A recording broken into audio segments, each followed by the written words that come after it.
ఇది భలే ఉంది, ఆ ఇంట్లో పుట్టాను నేను, అసలు మనం కూడా ఎందుకు ఇలా కాకూడదు, ఎక్కడో దొలిచింది. ఆ విధంగా ఇక ఆయనతో మాట్లాడటం, నేను సినిమాలోకి వస్తాననడం, ఆయన ఒక నవ్వు నవ్వి, నీ బొంద నువ్వు అటు పెద్ద కాదు ఇటు చిన్న కాదు మధ్యలో ఉన్నావు, నువ్వు ఎందుకు పనికి వస్తావు, నువ్వు సినిమాని తీసుకెళ్ళి ఏం చేసుకోవాలి మేము, అది ఇది అని అంటే మా నాన్నగారు సరే మీ ఇష్టం అండి అని అన్నారు. నా అదృష్టానికి త్రివిక్రమరావు, రామారావు తమ్ముడు గారు, రామారావు తమ్ముడు త్రివిక్రమరావు, ఆయన ఉండి ఏముంది వారి బంద 2-3 ఏళ్ళు ఉద్యోగం లేదంటున్నారు కదా ఎట్టాగు, మన డివిఎస్ రాజు గారు వాళ్ళు ఏదో ఇన్స్టిట్యూట్ స్టార్ట్ చేశారు, ఫిల్మ్ ఇన్స్టిట్యూట్, అందులో పారేయండి, ఒక 2 years అంట అది కోర్సు, 2 years అయిపోద్ది, ఆ తర్వాత చూసుకోవచ్చులే ఏం చేయాలో మనం అప్పుడు ఆలోచిద్దాం వీడి పర్సనాలిటీని బట్టి అని. ఇదేదో బాగానే ఉందన్నారు రామారావు. ఆ విధంగా ఫిల్మ్ ఇన్స్టిట్యూట్ అండి ఫస్ట్ బ్యాచ్ నడుస్తుంది, అప్పటికి రజనీకాంత్ వాళ్ళ బ్యాచ్ నడుస్తుంది, నేను సెకండ్ బ్యాచ్. వెళ్ళి అక్కడ రామారావు అంటే రామారావు డివిఎస్ రాజు గారికి చెప్పటం, ఇన్స్టిట్యూట్లో జాయిన్ అవ్వటం, ఇన్స్టిట్యూట్లో నేను చాలా సీరియస్గా తీసుకుని, అంటే ఆయన ఆయన డిసిప్లిన్ కదండి, మామూలుగా టీచర్ కాదు ఆయన. రామారావు గారు వీడు ఏం చేస్తాడని చూసి ఆయన చివరికి నా గోల్డ్ మెడల్, చిన్న పావలాంత gold medal, 4 languages, Telugu Tamil Malayalam Kannada 4 number 1 వచ్చాను నేను. నన్ను అప్పుడు ఆయన నువ్వు ఇంత సీరియసా అని హగ్ చేసుకుని, రామారావు గారు ఫస్ట్ టైం నాకు పెద్ద హగ్ చేసుకుని, నువ్వు సినిమా ఇండస్ట్రీలో నిలబడాలి అని అంటే నీకొక ప్రత్యేకమైన బాణీ ఉండాలి, ఒక ట్రెండ్ ఉండాలి, లేదంటే నిన్నెందుకు పిలుస్తారు, ఇప్పుడు పౌరాణికం కావాలి, దేవుడి వేషం వేయాలని నన్ను పిలుస్తారు.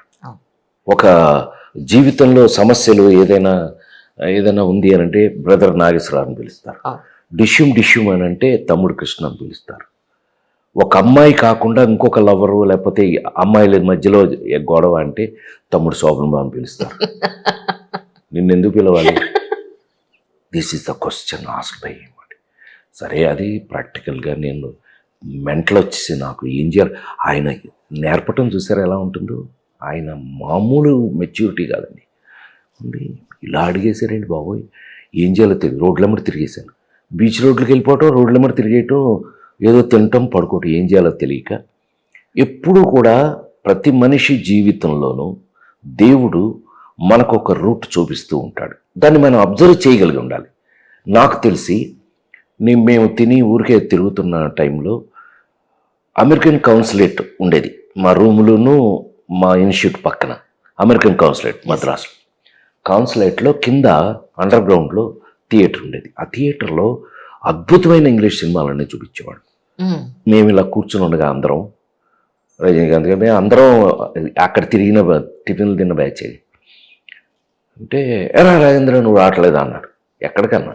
ఎక్కడికంటే రేపు నుంచి కౌన్సిలేట్లో చార్లీ చాప్లిన్ ఫిల్మ్ ఫెస్టివల్, 3 నిమిషాల చాప్లిన్ ఫిల్మ్ దగ్గర నుంచి 80 నిమిషాల చాప్లిన్ ఫిల్మ్ దాకా వేస్తారు 1 week.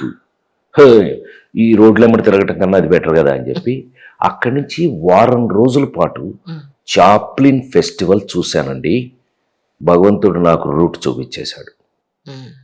ఒక రొమాన్స్ హీరో అవగాలేంది, ఒక యాక్షన్ హీరో అవగాలేంది, కామెడీ ఎందుకు హీరో కాదు, ఎందుకు కాకూడదు, ఇక్కడెక్కడో భగవంతుడు బీజం వేసాడు. మనం ఏదో ఆ తర్వాత ప్రేమించు పెళ్ళాడులో చిన్న వేషాలు వేసాం, డబ్బింగ్లు చెప్పాం.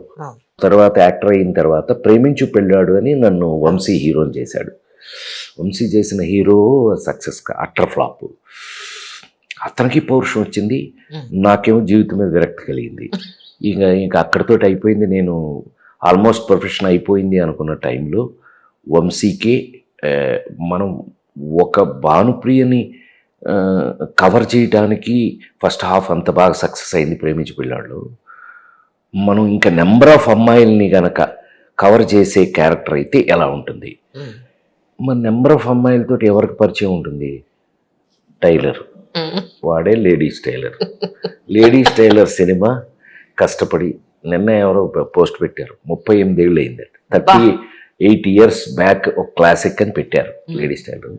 38 సంవత్సరాల క్రితం చేసిన లేడీస్ టైలర్తో మళ్ళా నేను ప్రొఫెషన్లో ఇప్పుడు వెనక్కి తిరిగి చూసుకోలేదు. మొత్తానికి మచ్చ మచ్చ అంటూ ఆ మచ్చ మీద జమజచ్చ. ఒక పాట. మచ్చ అంటే ఎవడు పట్టాడు? జమజచ్చ, జభాష, రాజభాష. తర్వాత సినిమా అవకాశాలు వచ్చిన తర్వాత ఇంకా అక్కడి నుంచి వెనక్కి తిరిగి చూడలేదు నేను. అవును సార్, అవును. ఒక ట్రెండ్, తెలుగులో ఒక కామెడీకి ఒక హీరో, ఒక ట్రాకు, సంవత్సరానికి 12 సినిమాలు రిలీజ్ అయ్యే అంత ట్రాక్ వచ్చేస్తుంది. అది భగవంతుడు ఇచ్చిన అవకాశం. నిజం. ఏప్రిల్ 1 విడుదలలో ఎంత అమాయకంగా ఉంటారో అంతే సిన్సియర్ లవరు, అంతే భయస్తుడు. క్యారెక్టర్స్, ఆయా క్యారెక్టర్స్ నాకున్న పెద్ద అదృష్టం ఏంటంటే ఆనాడు రచయితలు, ఆనాడు ప్రొడ్యూసర్సు, ఆనాడు మన బడ్జెట్లో తీసేవాళ్ళం సినిమా బ్రహ్మాండంగా నచ్చేది అందరికీ. చిన్న బడ్జెట్ పెద్ద హిట్లు ఎక్కువ జరిగినాయి అలాగే. నిజం. సో ఆ క్యారెక్టర్స్ వల్లే. పైగా మీరు క్యారెక్టర్ అన్నారు కాబట్టి మీకు ఒక్క విషయం చెప్పాలి. నేను హీరోగా యాక్ట్ చేసిన క్యారెక్టర్స్ ఏది కూడా రెగ్యులర్ హీరో కాదు. హీరో 10 మందిని కొడతాడు, 100 మందిని కాపాడుతాడు, ఆ క్యారెక్టర్స్ కాదు. సమాజంలో మన చుట్టూ ఉన్న ఒక అప్పులప్పారో, ఒక ప్యాకెట్ పాపారో, ఒక లేడీ స్టైలరు, దివాకరు, అవును, ఆ నలుగురు చూసుకున్నా కూడా వరకు కూడా అన్ని క్యారెక్టర్స్ కూడా మన చుట్టూ ఎక్కడో మన చుట్టూ తిరుగుతున్నటువంటి క్యారెక్టర్లు. సో అందుకని ఏమని అంటే ప్రతి వాళ్ళకి కనెక్ట్ అయ్యి ఎవరి కాళ్ళే. ఇప్పుడు మీ బొట్టి వాళ్ళు ఉన్నారనుకోండి, వాళ్ళ మామయ్య బాబాయ్ ఎవడో ఒకడు ఉంటాడు అలాగా. లేదు ఆ క్యారెక్టర్స్ వాళ్ళు ఇదేంటో నా గురించి బాబోయ్ ఇలా కనెక్ట్ అయిపోయారు అందరూ. తద్వారా నాకున్న అదృష్టం మీ అందరి దగ్గర, మీ అందరి ఇళ్లల్లోనూ ఒక ఒక ఒక కంచం, ఒక మంచం ఎట్లా అయితే గ్యారంటీగా ఉంటాయో రాజేంద్ర ప్రసాద్ సినిమా గ్యారంటీ. అలా నేను మీలో ఒకటి అయిపోయాను. అది ఒక అదృష్టం నిజంగా. నిజం.